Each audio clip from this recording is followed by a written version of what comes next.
Welcome to 9+ news. నేను రవిచంద్ర. ఖమ్మంలో minor బాలికపై జరిగిన అత్యాచారాన్ని ఖండిస్తూ మహిళలంతా నిరసన వ్యక్తం చేస్తున్నారు. నిందితుడు గౌస్ను కఠినంగా శిక్షించాలని, మళ్లీ ఇలాంటి అత్యాచారాలకు పాల్పడడానికి భయపడేలా కఠిన శిక్ష విధించాలని కోరుకుంటున్నారు ఖమ్మం మహిళలు. ఇలాంటి మానవ మృగాలను ఏం చేసినా పాపం లేదని, ఆ చిన్నారికి న్యాయం జరిగే వరకు ఊరుకునేది లేదని అంటున్నారు. ఇక ఇదే అంశానికి సంబంధించి మరింత సమాచారం మా ఖమ్మం ప్రతినిధి దేవేందర్ అందిస్తారు. దేవేందర్, చెప్పండి, అసలు ఈ ఘటనకు సంబంధించి అక్కడ ప్రజా సంఘాలు ఎలా వాటిని చూస్తున్నాయి? ఖమ్మం మైనర్ బాలిక మీద జరిగిన అత్యాచారాన్ని పూర్తిగా మహిళలందరూ కూడా ముక్త కంఠంతో ఖండిస్తున్న పరిస్థితి కనబడుతూ ఉంది. ఈరోజు ఖమ్మం జిల్లాలో ఎక్కడ చూసినా ఆ బాలికకు పూర్తిగా మద్దతుగా మహిళలంతా కూడా ఏకతాటి మీదకి వచ్చి నిందితుడిని కఠినంగా శిక్షించాలంటూ కూడా వీళ్ళు పట్టుబడుతున్న పరిస్థితి కనబడుతూ ఉంది. సో మహిళలంతా కూడా ఒక్కసారిగా మనతో మాట్లాడడానికి మనకు అందుబాటులో ఉన్నారు. ఒక్కసారిగా మహిళలతో మాట్లాడదాం. అసలు వాళ్ళు ఆ నిందితుడిని ఏ విధంగా కఠినంగా శిక్షించాలి, బాధిత కుటుంబానికి ఏ విధంగా అండగా ఉండాలో కూడా వాళ్ళు ఒకసారిగా మాట్లాడదాం. మేడం, చెప్పండి, మైనర్ పాప మీద జరిగిన అత్యాచారాన్ని దాదాపు ఎంతో బాధాకరం. ఈరోజు మహిళలంతా కూడా, మహిళా సంఘాలు, ప్రజా సంఘాలు అన్నీ కూడా ఆ మైనర్ బాలిక కుటుంబానికి మేము అండంగా ఉన్నామని చెప్పేసి కూడా ర్యాలీలు, నిరసన జ్వాలలు కూడా ఈరోజు ఖమ్మంలో జరుగుతున్న పరిస్థితి. సో ఇలాంటి నిందితుల్ని కఠినంగా శిక్షించాలని చెప్పేసి కూడా చాలామంది డిమాండ్ చేస్తున్నారు. దీని మీద మీ అభిప్రాయం ఏంటి మేడం? ఖచ్చితంగా ఈరోజు ఖమ్మంలో జరిగినటువంటి ఘటన అనేది సభ్య సమాజం తలదించుకునే విధంగా ఉంది. ఒక చిన్నారి పాపని, వాళ్ళ జీవితాన్ని, ఆ పాప జీవితాన్ని చిదిమేసిన ఘటన. ప్రతి ఒక్కరం కూడా కంటతడితోటి ముక్త ఖండంతో దీన్ని ఖండిస్తున్నాము. అలాంటి నిందితులకు కఠిన శిక్ష పడాలని చెప్పేసి మేము అందరం కోరుకుంటున్నాం. ఈరోజు ప్రజాప్రభుత్వంలో ఖచ్చితంగా ఆ శిక్ష వెంటనే, అంటే అత్యాచారం జరిగిన 2 గంటలు 3 గంటల లోపులోనే నిందితుల్ని అదుపులోకి తీసుకోవటం జరిగింది. వెంటనే వాళ్ళ మీద ఏవైతే క్రిమినల్ కేసులు అయితే ఏవైతే ఉన్నాయో వాళ్ళ మీద పోక్సో కేసు కూడా పెట్టడం జరిగింది. ప్రజాప్రభుత్వం వెంటనే స్పందించి ఆ బాలికని మెరుగైన వైద్యం కోసం హైదరాబాద్ హాస్పిటల్కి తరలించి వాళ్ళని మెరుగైన వైద్యం అందించే విధంగా ఇక్కడ ఉన్నటువంటి 3 మంత్రులు కూడా అహర్నిశలు కష్టపడుతూ ఆ అమ్మాయికి అండగా నిలబడుతున్నారు, ఆ కుటుంబానికి అండగా నిలబడుతున్నారు. ఈరోజు ఖమ్మం జిల్లాలో ఉన్నటువంటి మహిళలందరం కూడా, ప్రతి ఒక్కళ్ళం కూడా ముక్తకటంతో ఆ కుటుంబానికి కానీ ఆ అమ్మాయికి కానీ మేమందరం కూడా అండగా ఉన్నాము, ఉంటాం కూడా. మన ఖమ్మంలో జరిగినటువంటి ఈ ఘటన విని మేము చాలా దిగ్భ్రాంతికి గురైనామండి. ఎందుకంటే ఎక్కడో జరుగుతుంది, ఏదో రాష్ట్రంలో ఏదో చోట జరుగుతుందని తెలిస్తేనే మేము చాలా ఎట్లనో అనిపించి ఆ డే అంతా న్యూస్లోనే మేము చూస్తూ ఉంటాము. కానీ అలాంటిది మా ఖమ్మం జిల్లాలో, మా ఖమ్మంలో జరిగిందంటే మా ఇంట్లో జరిగినట్టే అండి.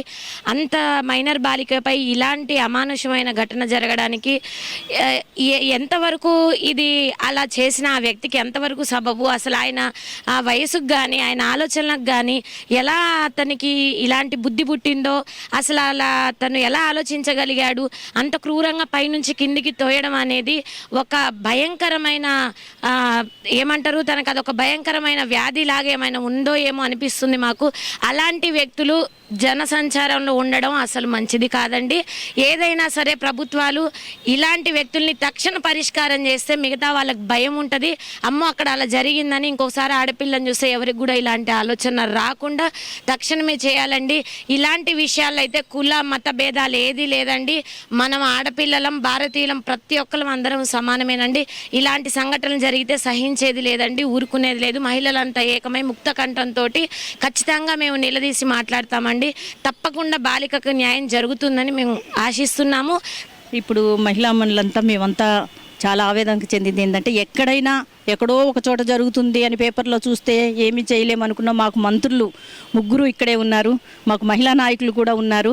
దీనిపైన గట్టిగా స్పందించి మంచి చర్యలు తీసుకోవడానికి ముందుకొచ్చారు.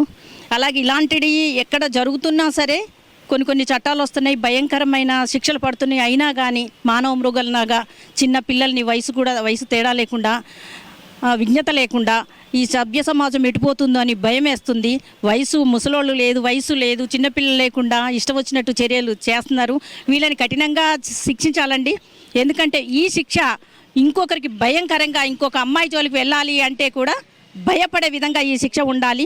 ఆ అమ్మాయిని అన్యాయంగా చేసింది కాకుండా బిల్డింగ్ మీద నుంచి తోచి మరీ పక్క టెంకలు కూడా ఇరిగిపోయినాయి. ఆ పాపను చూస్తుంటే మాకు మనసు చాలా బాధాకరంగా ఉంది. ఆ న్యూస్ చేసినాక మేమంతా చాలా కన్నీరుగా కార్చడం జరిగింది. అందుకనే నేరస్తుల్ని కఠినంగా శిక్షించాలని మా గవర్నమెంటు మహిళలకి చిన్నపిల్లలకి మంచి అన్యాయం జరగకుండా మంచి న్యాయం జరిగేలాగా చూస్తున్నారు. కాబట్టి మా మంత్రులకి ఒకటే తెలియజేస్తున్నాము, ఇలాంటిది జరగకుండా మంచి నిర్ణయం తీసుకుని ఆ కుటుంబాన్ని కాపాడాలని చెప్పేసి వాళ్ళకి న్యాయం చేయాలని చెప్పేసి మహిళలుగా మేము అడుగుతున్నాం సార్. కంపల్సరీగా జాగ్రత్తలు తీసుకోవాలండి. పిల్లల్ని కూడా చూసుకోవాలి, చిన్నపిల్లల్ని చాలా జాగ్రత్తగా చూసుకోవాలి. కానీ ఎనీ టైం పిల్లల్ని చూడడం అంటే అది కూడా కష్టంగానే ఉంది. కాకపోతే ఏంటంటే ఇలాంటి మృగాలు ఎక్కడైనా ఉంటారు, అంటే అనువనువున ఉన్నట్టున్నారు. ఇప్పుడు వరకు అయితే 3 మంత్రులు కూడా మాకు మహిళలకి ఒక సపోర్టివ్గా ఉన్నారు. కానీ ఈ ఒక్క విషయంలో ఈ విషయాన్ని వాళ్ళ దృష్టికి ఖచ్చితంగా వెళ్ళింది, వాళ్ళు కూడా చూసుకున్నారు. ఇప్పుడు జరిగిన ముద్దాయిని ఖచ్చితంగా ఉరిశిక్ష కానీ కాల్చివేయడం కానీ చేయాలండి కంపల్సరీగా. అలా చేస్తే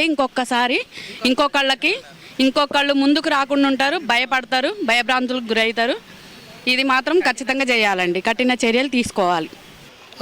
మానవ మృగం ఎవరైతే అత్యాచారానికి పాల్పడిన వ్యక్తి ఎవరైతే ఉన్నారో అతని మీద ఖచ్చితంగా ప్రభుత్వం కఠిన చర్యలు తీసుకోవాలని చెప్పేసి కూడా మహిళలంతా ముక్త కంఠంతో వేడుకుంటున్న పరిస్థితిని మనం ఖమ్మం నగరంలో చూసుకోవచ్చు. సో ఇది ఇక్కడ నుంచి తాజా పరిస్థితి. కెమెరా పర్సన్ హరిప్రసాద్తో రిపోర్టర్ దేవేందర్.